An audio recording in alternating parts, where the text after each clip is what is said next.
वाराणसी में हाल ही में हुई कथित गैंगरेप की सनसनीखेज घटना के बाद एक नए राज खुलते नजर आ रहे हैं। पुलिस को लड़की के खिलाफ मिले सारे सबूतों के बाद अब इस मामले ने एक और नया मोड़ ले लिया है। दरअसल इस मामले में एक अहम मोड़ तब आया जब पीड़िता की एक सहेली, जिसका नाम भी इस मामले में लिया गया था, वह आरोपियों के परिजनों के साथ ज्ञापन देने के लिए खुद संसदीय कार्यालय के लिए निकली। इस केस में गिरफ्तार युवकों के परिजन बेहद आक्रोशित हैं और उन्हें बेगुनाह बताते हुए सड़कों पर उतर आए हैं। वहीं बीते दिनों परिजनों की मांग को देखते हुए और सारे सबूतों के आधार पर पुलिस कमिश्नर ने मामले की निष्पक्ष जांच के लिए एसआईटी टीम का गठन कर दिया था। इसी क्रम में मंगलवार को बड़ी संख्या में महिलाएं और पुरुष पीड़िता की सहेली के साथ प्रधानमंत्री जनसंपर्क कार्यालय यानी पीएमओ कार्यालय में ज्ञापन देने के लिए निकले। हाथों में तख्तियां और जमकर नारेबाजी करते हुए सभी अपने गंतव्य को जा ही रहे थे कि इतने में पुलिस ने उन्हें गुरुधाम चौराहे पर ही रोक लिया।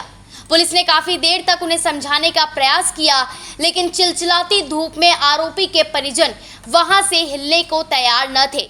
इसके बाद एसीपी भेलूपुर ने मौके पर पहुंचकर मामले को शांत कराया और परिजनों की मांग का ज्ञापन वहीं बीच रास्ते में ही उनसे लिया।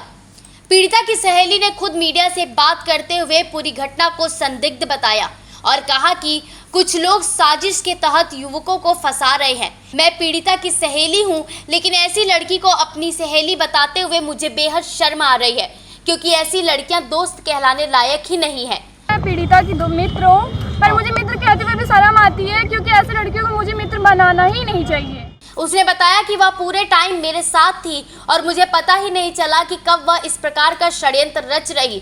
और अब तो इस घटना को लेकर खुद काशी के सांसद और देश के प्रधानमंत्री नरेंद्र मोदी ने भी वाराणसी दौरे के दौरान पुलिस कमिश्नर और अन्य वरिष्ठ अधिकारियों से इसकी जानकारी ली थी। इस पूरे मामले की सीसीटीवी फुटेज और एसआईटी जांच के जरिए गहराई से छानबीन की जा रही है। जो दोषी है उन्हें सजा मिलनी चाहिए। मैं पीड़िता की मित्र हूँ, पर मुझे मित्र कहते हुए भी शर्म आती है, क्योंकि ऐसी लड़कियों को मुझे मित्र बनाना ही नहीं चाहिए। ठीक है, पहली बात तो वो लड़की मेरे घर 30 तारीख को आई थी। ठीक, वो एकदम सही हालत में थी। ऐसा नहीं लग रहा था कि उसके साथ 29 तारीख को कुछ भी गलत हुआ है।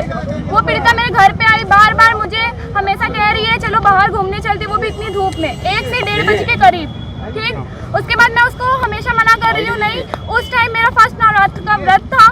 ठीक है, मैं उसको हमेशा मना करती रही, बट उसने मुझे बोला कि मुझे कपड़े लेने हैं तो जूडियो मॉल चलते हैं।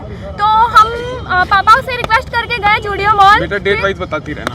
ये बात 30 तारीख की है। 2 बजे हम लोग जूडियो मॉल गए। ठीक, वहाँ पे वो 5-6 सेट कपड़े ली ट्रायल करने के लिए। बस वो कपड़ा खरीदना नहीं चाहती थी, बस अपनी फोटोज लेना चाहती थी।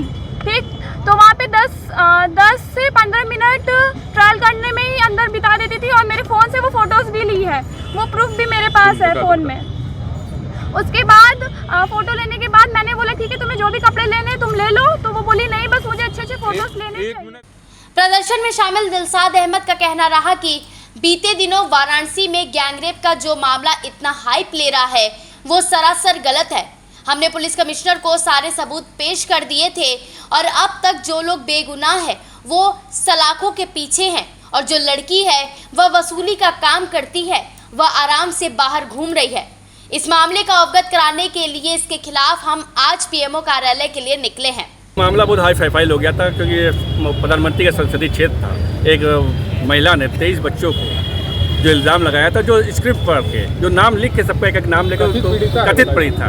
क्योंकि आपने देखा जिस तरीके से हम लोगों ने सीपी साहब गए थे पूरे प्रूफ के साथ, गुड्डू मलिक साहब थे, राशिद सिद्दीकी साहब थे, अज्जू साहब थे, तमाम लोग हम लोग पूरी प्रूफ लेकर यहाँ तक कि सोशल मीडिया पे जो उसकी वीडियो चल रही थी, जो उसका सोशल मीडिया पर था, वो सब लेके गए। तो उसको देख के सीपी साहब ने उसको एसआईटी जांच की और एसआईटी जांच में कहा था कि भाई दूध का दूध पानी का पानी हो जाए। जो निर्दोष है उनको कड़ी से कड़ी सजा मिले, जो बेकसूर है, जो जेलों में ठूस दिया गया, उनको जेल से निकाला जाए। और इसी को लेके आज हम लोग यहाँ पर आए हैं प्रधानमंत्री कार्यालय में। जिस तरीके से महिला शक्तिकरण के नाम पे सत्ता पर जो विपक्ष एवं शहर काशी के लोगों को गुमराह किया जा रहा है, उस गुमराहियत को लेके हम लोग यहाँ प्रधानमंत्री कार्यालय ज्ञापन देंगे कि हमारे देश के प्रधानमंत्री श्री नरेंद्र मोदी जी को भी इस बात की तहकीकात हो कि किस तरीके से वो पीड़िता नहीं थी, वो सिर्फ एक वसूली अभियान चलाने का तरीका था। उस वसूली अभियान में ये महिलाएं देख रही हैं, ये बच्चे, इनके बेकसूर बच्चे जो जेल में बंद हैं, इनके भाई हैं, इनके पिता हैं, तो इसकी बहन है,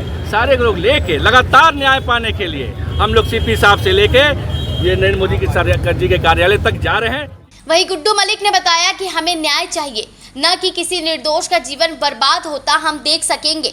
वो जो लड़की है, अगर उसके साथ कुछ गलत हुआ है तो उसे भी जरूर न्याय मिले, लेकिन हमने सभी साक्ष्यों को जुटाकर पुलिस कमिश्नर को सौंपा है और उससे यह साफ जाहिर होता है कि वो लड़के जिन्हें आरोपी बनाकर जेल भेजा गया वह बेकसूर है।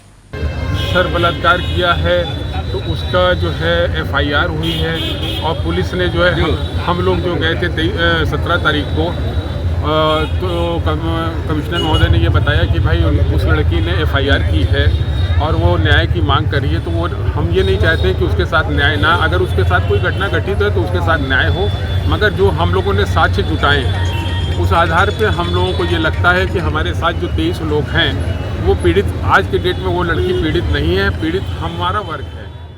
अब देखना यह होगा कि इस मामले में जो एक के बाद एक नए मोड़ सामने आ रहे हैं, ऐसे में पुलिस किस प्रकार का एक्शन लेगी और जो SIT की टीम इस मामले के लिए गठित की गई है वो किसके पक्ष में अपनी रिपोर्ट तैयार करते हुए मामले में न्याय करेंगे। हालांकि पीड़िता की सहेली के बयान के बाद से इस मामले में और भी ज्यादा ट्विस्ट आ गया है।